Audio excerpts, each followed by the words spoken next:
Involvement की copy निकाल लीजिएगा और शुरुआत करेंगे रैकून से। तो रैकून जैसा दिखाई देने वाला रेड पांडा को फायर कैट के नाम से भी जाना जाता है। लिखेगा रैकून जैसा दिखाई देने वाला, रैकून जैसा दिखाई देने वाला,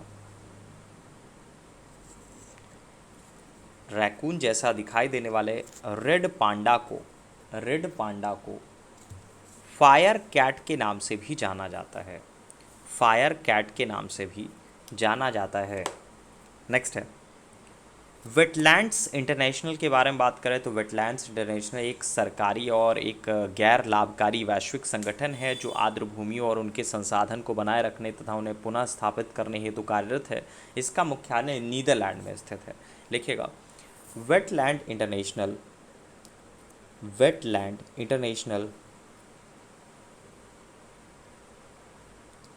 वेटलैंड इंटरनेशनल एक गैर सरकारी, एक गैर सरकारी,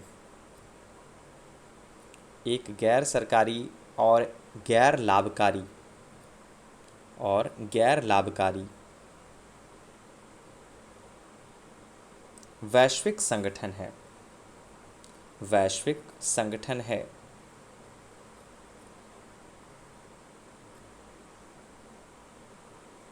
वैश्विक संगठन है जो आर्द्र भूमियों और उनके संसाधन, जो आर्द्र भूमियों और उनके संसाधन, जो आर्द्र भूमियों और उनके संसाधन को बनाए रखने तथा उन्हें पुनः स्थापित करने हेतु कार्यरत है। तथा उन्हें पुनः स्थापित करने हेतु कार्यरत है। इसका मुख्यालय नीदरलैंड में स्थित है। इसका मुख्यालय नीदरलैंड में स्थित है। नीदरलैंड में स्थित है। नेक्स्ट है, नेक्स्ट पॉइंट में लिखिएगा जलवायु परिवर्तन के बारे में बात करें तो जलवायु परिवर्तन हेतु ग्रीन हाउस गैसें और प्रदूषण जो है प्रत्यक्ष रूप से, जबकि ओजोन परत का जो क्षरण होता है वो कहीं ना कहीं अप्रत्यक्ष रूप से जिम्मेदार होता है। लिखिएगा जलवायु परिवर्तन हेतु ग्रीन हाउस गैसें, जलवायु परिवर्तन हेतु ग्रीन हाउस गैसें एवं प्रदूषण, एवं प्रदूषण प्रत्यक्ष रूप से जबकि ओजोन परत का क्षरण, जबकि ओजोन परत का क्षरण अप्रत्यक्ष रूप से जिम्मेदार है। अप्रत्यक्ष रूप से जिम्मेदार है। नेक्स्ट पॉइंट है ग्रीन हाउस इफेक्ट के बारे में बात करें तो ग्रीन हाउस प्रभाव एक प्राकृतिक प्रक्रिया है जिसके द्वारा किसी ग्रह या उपग्रह के वातावरण में मौजूद कुछ गैसें कुछ उस ग्रह उपग्रह के वातावरण के ताप को अपेक्षाकृत अधिक बनाने में मदद करती है। विश्वव्यापी ताप वृद्धि के पीछे मुख्य जो कारण है वो कहीं ना कहीं कार्बन डाइऑक्साइड गैस है जिसे ग्रीन हाउस गैस कहा जाता है। मीथेन और नाइट्रस ऑक्साइड भी इस प्रकार की गैसें हैं और ये सभी गैसें वातावरण की ऊष्मा को सोख लेती हैं। ये ठीक उसी प्रकार होती है जैसे ग्रीन हाउस में ग्लास मतलब शीशा अपने अंदर समाहित गर्म वायु को बाहर निकलने नहीं देता। इसे ग्रीन हाउस प्रभाव के नाम से जाना जाता है। आप इस तरह से लिखिएगा green house effect, green house effect वह प्रक्रिया है, ग्रीन हाउस इफेक्ट वह प्रक्रिया है जिसमें वायुमंडलीय कार्बन डाइऑक्साइड, जिसमें वायुमंडलीय कार्बन डाइऑक्साइड द्वारा इंफ्रारेड विकिरण शोषित कर लिए जाने से वायुमंडल का तापमान बढ़ता है। शोषित कर लिए जाने से वायुमंडल का तापमान बढ़ता है। नेक्स्ट है जोसेफ फोरियर के बारे में बात करें तो जोसेफ फोरियर ने 1824 में ग्रीन हाउस या हरित गृह गैसों की संकल्पना की थी। लिखिएगा जोसेफ फोरियर ने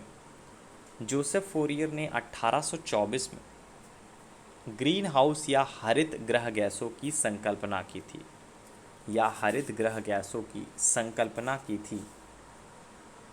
नेक्स्ट है चीन के बारे में बात करें तो चीन जो है विश्व का सबसे बड़ा ग्लोबल कार्बन उत्सर्जक देश है। लिखिएगा चीन विश्व का सबसे बड़ा चीन विश्व का सबसे बड़ा ग्लोबल कार्बन उत्सर्जक देश है, उत्सर्जक देश है। भूटान के बारे में बात करें तो भूटान को विश्व का शीर्ष कार्बन नेगेटिव देश माना जाता है। लिखेगा भूटान को, भूटान को विश्व का शीर्ष कार्बन नेगेटिव देश माना जाता है या माना गया है, माना गया है। विश्व पर्यावरण दिवस बहुत ही पेट क्वेश्चन है आयोग का। विश्व पर्यावरण दिवस 5 जून को मनाया जाता है, 5 जून को मनाया जाता है। अब बात करेंगे मीथेन या मार्स गैस के बारे में। तो मीथेन गैस को मार्स गैस भी कहते हैं, जिसका स्रोत बायोगैस होता है और जीवाणु अपघटन तथा जुगाली करने वाले पशु में भी आपका ये पाया जाता है। लिखेगा जुगाली करने वाले पशुओं में, जुगालू करने वाले पशुओं में मीथेन गैस का निस्सारण होता है, मीथेन गैस का निस्सारण होता है, मीथेन गैस का निस्सारण होता है। नेक्स्ट पॉइंट है प्रथम विश्व जलवायु सम्मेलन 1979, प्रथम विश्व जलवायु सम्मेलन 1979, प्रथम पृथ्वी शिखर सम्मेलन एजेंडा 21, प्रथम पृथ्वी शिखर सम्मेलन एजेंडा 21, पृथ्वी शिखर सम्मेलन +5 1997, पृथ्वी शिखर सम्मेलन +5 1997, कार्बन व्यापार, कार्बन व्यापार ये आपका क्योटो प्रोटोकॉल से रिलेटेड है, कार्बन व्यापार क्योटो प्रोटोकॉल से संबंधित है, क्योटो प्रोटोकॉल से संबंधित है। नेक्स्ट है, नेक्स्ट पॉइंट लिखिएगा और कार्बन क्रेडिट का जो दृष्टिकोण है वो आपका क्योटो प्रोटोकॉल से ही स्टार्ट हुआ था। नेक्स्ट पॉइंट में लिखिएगा, नेक्स्ट पॉइंट में लिखिएगा हिम तत्व के बारे में बात करें, जिसको हिंदी में इंग्लिश में आइस कोर बोला जाता है। तो हिम तत्व किसी ग्लेशियर या बर्फ़ की चादर को छेद कर प्राप्त किया गया एक बेलनाकार नमूना है। लिखिएगा हिम तत्व किसी ग्लेशियर या, हिम तत्व किसी ग्लेशियर या बर्फ़ की चादर को छेद कर, बर्फ़ की चादर को छेद कर प्राप्त किया गया एक बेलनाकार नमूना है, प्राप्त किया गया एक बेलनाकार नमूना है। नेक्स्ट पॉइंट है, नेक्स्ट पॉइंट में लिखिएगा भारत की जलवायु परिवर्तन पर प्रथम राष्ट्रीय क्रिया योजना के बारे में बात करें तो जून 2008 की बात है। तत्कालीन प्रधानमंत्री थे मनमोहन सिंह साहब। इन्होंने जलवायु परिवर्तन पर भारत की प्रथम राष्ट्रीय क्रिया योजना को जारी किया था। लिखिएगा जून 2008, जून 2008, जून 2008 में तत्कालीन प्रधानमंत्री मनमोहन सिंह ने जलवायु परिवर्तन पर भारत की प्रथम राष्ट्रीय क्रिया योजना को जारी किया था, राष्ट्रीय क्रिया योजना को जारी किया था, राष्ट्रीय क्रिया योजना को जारी किया था। नेक्स्ट पॉइंट है, नेक्स्ट पॉइंट में लिखिएगा कार्बन कर के बारे में बात करें, कार्बन टैक्स जिसको बोला जाता है। तो कार्बन कर उन ऊर्जा स्रोतों पर लगाया जाने वाला कर है जो वातावरण में कार्बन डाइऑक्साइड का उत्सर्जन करते हैं। लिखिएगा कार्बन कर उन ऊर्जा स्रोतों पर लगाया जाने वाला कर है, उन ऊर्जा स्रोतों पर लगाया जाने वाला कर है जो वातावरण में कार्बन डाइऑक्साइड का उत्सर्जन करते हैं, जो वातावरण में कार्बन डाइऑक्साइड का उत्सर्जन करते हैं। नेक्स्ट है क्लोरोफ्लोरोकार्बन के बारे में बात करें तो ओजोन छिद्र के लिए क्लोरोफ्लोरोकार्बन जो है उत्तरदायी है। लिखिएगा ओजोन छिद्र के लिए ओजोन छिद्र के लिए क्लोरोफ्लोरोकार्बन, ओजोन छिद्र के लिए क्लोरोफ्लोरोकार्बन उत्तरदायी होती है, उत्तरदायी होती है। तो 1 जुलाई 2021 के एनवायरनमेंट की क्लास के लिए इतना ही।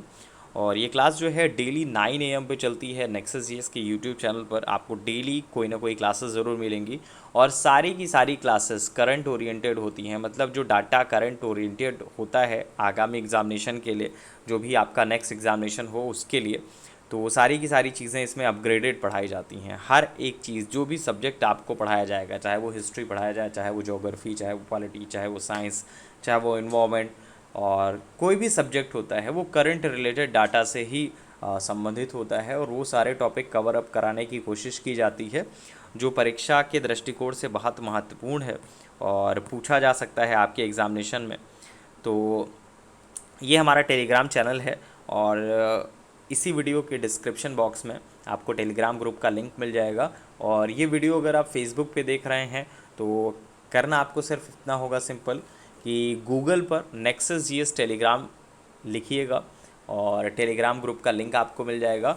टेलीग्राम ऐप अगर आपके फ़ोन में डाउनलोडेड है तो आप आसानी से इसको ज्वाइन कर सकते हैं। तो सबसे पहले तो अपने फ़ोन में टेलीग्राम ऐप डाउनलोड कर लीजिए, फिर इस लिंक के थ्रू नेक्सस जीएस के इस पब्लिक टेलीग्राम चैनल पर आप ज्वाइन कर सकते हैं। और अगर उससे भी सिंपल, अगर आप फेसबुक पे देख रहे हैं तो यूट्यूब सर्च कर लीजिए नेक्सस जीएस, तो आपको आसानी से मिल जाएगा। और उसके बाद आप वीडियो की डिस्क्रिप्शन बॉक्स से आसानी से पहुंच सकते हैं और हमारे टेलीग्राम चैनल को ज्वाइन कर सकते हैं। चले 1 जुलाई 2021 के एनवायरनमेंट की क्लास के लिए